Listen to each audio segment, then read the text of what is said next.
एक ऑब्जेक्ट है जो अर्थ की सरफेस पे रखा हुआ है। ऑब्जेक्ट ले लो 1 kg का ऑब्जेक्ट, ठीक है। हमें क्या निकालनी है? Force of gravitation. तो बेटा क्या हो जाएगी? F is equals to G, m1 ले लेते हैं मास ऑफ अर्थ, m2 जो मास दिया है अपॉन d का स्क्वायर।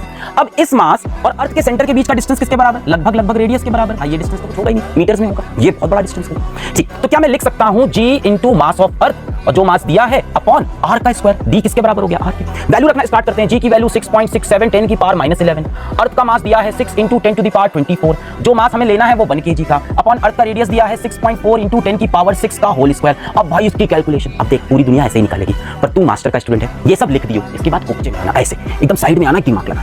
क्या बोला है? Gravitational force between earth and 1 kg object, यानी अर्थ 1 kg ऑब्जेक्ट को किस फोर्स से खींच रही है? अर्थ किसी ऑब्जेक्ट को जिस फोर्स से खींचती है, क्या वो वेट होता है?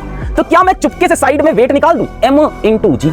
मास कितना है? 1 kg, जी की वैल्यू 9.8, क्या आ जाएगा? 9.8, और वेट की यूनिट न्यूटन, यानी ये आंसर भी 9.8 ही आएगा भाई। Force of gravitation between a mass and earth, क्या है ये? उस मास का वेट ही तो है। Weight is the force with which earth travels. तो चुपके से आके साइड में ये करना, उसके बाद इसको मिटा देना, किसी को बताना मत, टीचर चलो ये सब कुछ मत करना। फिर यहाँ पे ऐसे कट्टम कुट्टा का थोड़ा माहौल बनाना कि ये काटा तो ये आया, कुछ ऐसा लिख देना जो दिखे नहीं, और लास्ट में लिख देना कि वैल्यू कितनी आ रही? 9.8 न्यूटन। खत्म।